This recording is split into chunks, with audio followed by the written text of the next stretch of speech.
তো আজকে আমি এক্সপ্লেন করব ওয়ান পিসের episode number 22 the strongest pirate fleet commander Don Krieg. তো এপিসোডের শুরুতেই শেফ জেফ সানজিকে বলে যে তোমাকে এখানে মেয়েদের সঙ্গে লাইন মারার জন্য রাখা হয় নাই। একে তো তুমি কাস্টমারের সঙ্গে মারামারি করো, আবার আমার শেফদের সঙ্গেও মারামারি করো, তোমার এখানে কোনো প্রয়োজন নাই, তুমি এখান থেকে চলে যাও। এইটা শুনে সানজি অনেক রাগ হয়ে যায় আর শেফ জেফের কলার ধরে বসে। শেফ জেফ রাগ হয়ে সানজিকে দূরে ফেলে দেয় আর বলে যে তোর এত বড় সাহস হয়ে গেছে। সানজি গিয়ে নামিদের টেবিলের উপরে পড়ে, এরপর বলে যে আমি মরার আগ পর্যন্ত এখানে কাজ করব, যতদিন তুমি বেঁচে থাকবে আমি ততদিন এইখানে কাজ করব। জেফ বলে যে আমি আরো 100 বছরেও মরবো না। সানজি বলে যে আমিও এখানে 100 বছর কাজ করব। এরপর সানজি উঠে টেবিল ঠিক করা শুরু করে আর নামিকে অনেক ধরনের খাবার দেয় আর বলে যে ডিস্টার্ব করার জন্য দুঃখিত। এর মধ্যে সেখানে উসব এসে বলে যে ডিস্টার্ব তো আমাদেরও হয়েছে, এই জন্য আমাদের কাছে ক্ষমা চাবে না, আমাদের কাছে তো এক গ্লাস পানির কথাও জিজ্ঞাসা করলে না, আর ওকে এত ভালো ভালো খাবার দিতেছো। এরপরে উসব রাগ হয়ে জোরোকে বলে যে চলো এর সঙ্গে ফাইট করি। জোরো বলে যে তুই নিজে কর। নামি সানজিকে বলে যে কিন্তু আমার কাছে এইসব ভালো ভালো খাবার খাওয়ার টাকা নাই। সানজি বলে যে কোনো ব্যাপার না, আপনার জন্য সব ফ্রি। এইটা শুনে উসব আরো রাগ হয়ে যায় আর জোরো বলে যে এই শালা তো আসলেই মায়া পাগল। লুফি বলে যে চলো ঠিক আছে তাহলে আমিও খেয়ে নেই, কিন্তু সানজি ওকে এখান থেকে ধরে নিয়ে যায় আর বলে যে চল তোরে আমি কাজ দেখাইতেছি। এরপরে দেখানো হয় লুফি এখানে 4 দিন ধরে কাজ করতেছে, ও যে রেস্টুরেন্টের ছাদ ভেঙে ফেলছিল সেটার জন্য। উসব বলে যে বুঝলাম না, লুফিকে এখানে 1 বছর কাজ করার প্ল্যান করতেছে নাকি? নামি বলে যে সমস্যা কি, এখানে তো ভালোই আছি।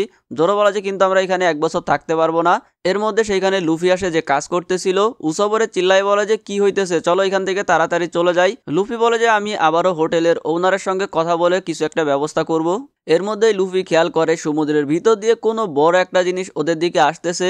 রেস্টুরেন্টের সবাইও অবাক হয়ে যায় যে কি আসতেছে ওদের দিকে, আর একটু পরে দেখতে পারে যে ওদের দিকে একটা শিপ আসতেছে এবং শিপের মধ্যে লেগে থাকা ফ্ল্যাগ দেখে সবাই বুঝতে পারে এটা হচ্ছে ডন ক্রিকের শিপ। যেটা দেখে সবাই অনেক ভয় পেয়ে যায়, কারণ ডন ক্রিক খুবই ভয়ানক একজন পাইরেট আর ইস্ট ব্লুর রুলার।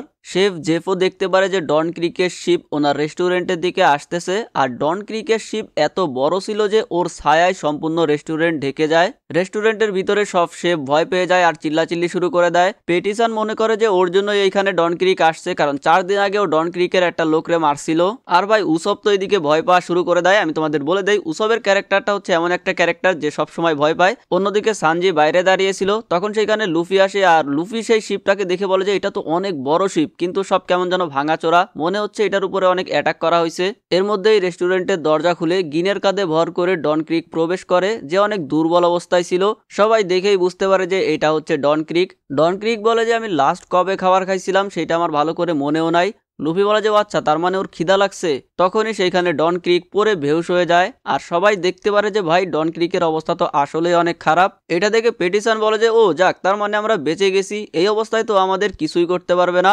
গিন বলে যে এবার আমি কাস্টমার হয়ে আসছি আর আমার কাছে টাকাও আছে, সো আমাদেরকে খাবার খাইতে দাও। পেটিসন বলে যে ওর না খেয়ে মরে যাওয়াই ভালো, কারণ ওকে আমরা যদি খাবার দেই ও জীবিত হয়ে আমাদেরকেই মেরে ফেলবে। কিন্তু তখনই কেউ একজন পেটিসনের মুখে একটা লাথি মেরে দেয়, যেটা অবভিয়াসলি সানজি মারছে। আর আমরা দেখতে পারি সানজি ওইখানে বিয়ার আর ফ্রাইড রাইস নিয়ে চলে আসছে।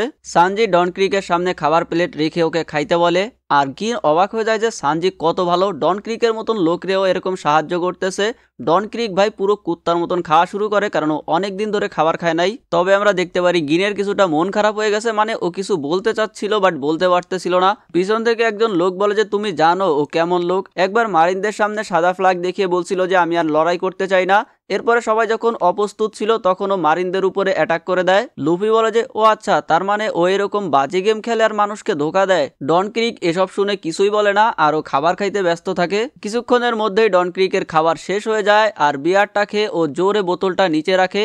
এরপরে সামনে থাকা সানজিকে বিশাল জোরে একটা পাঞ্চ করে দেয়, যার ফলে সানজি অনেক দূরে গিয়ে পড়ে আর সবাই দেখে অবাক হয়ে যায় যে দেখো ভাই সাহায্য করলে কি হয়। গিন ডন ক্রিকরে বলে যে কিন্তু আমাদের মধ্যে এই ডিল হয়েছিল না, আপনি বলছিলেন আপনি সানজির কোনো ক্ষতি করবেন না। ডন ক্রিক এক হাত দিয়ে গিনকে ধরে উঁচু করে ফেলে আর ওর একটা কাঁধ ভেঙে দেয়। এরপর বলে যে তুমি তো জানো আমি কেমন মানুষ। বাইরে নিজেদের শিপে উসব আর জোরো ছিল।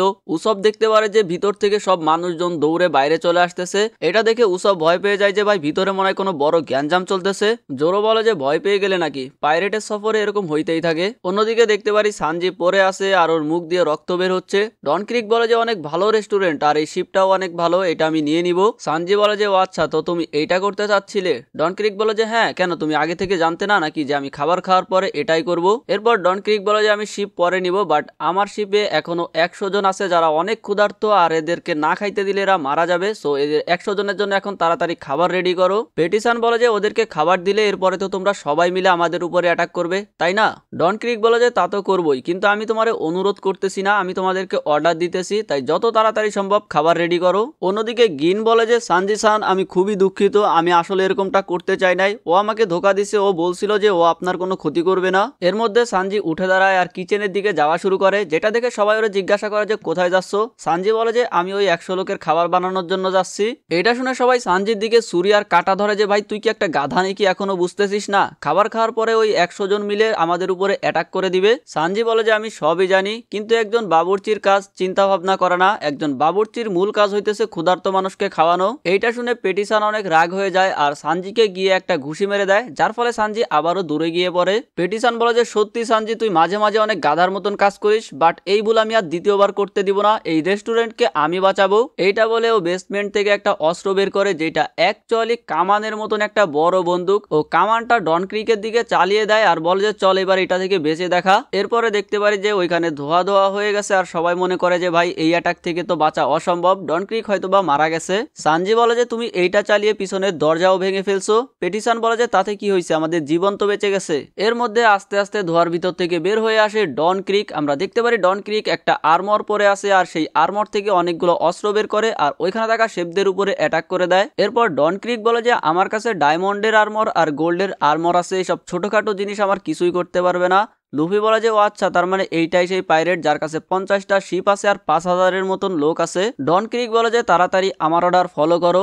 এর মধ্যে সেইখানে শেফ জেফ আসে আর ওর সামনে 100 লোকের খাবার রেখে বলে যে এখানে 100 লোকের খাবার আছে, এগুলো নিয়ে এখান থেকে চলে যাও। সানজি এইটা দেখে অবাক হয়ে যায় যে শেফ জেফ এত তাড়াতাড়ি 100 লোকের খাবার বানায় নিয়ে আসছে। তবে ডন ক্রিক কেন জানি শেফ জেফকে দেখে কিছুটা ভয় পেয়ে যায় আর বলে যে জেফ। আর এই এপিসোড এখানেই শেষ হয়ে যায়। আজকের মতন এ পর্যন্তই, ভালো থাকো সবাই, বাই বাই।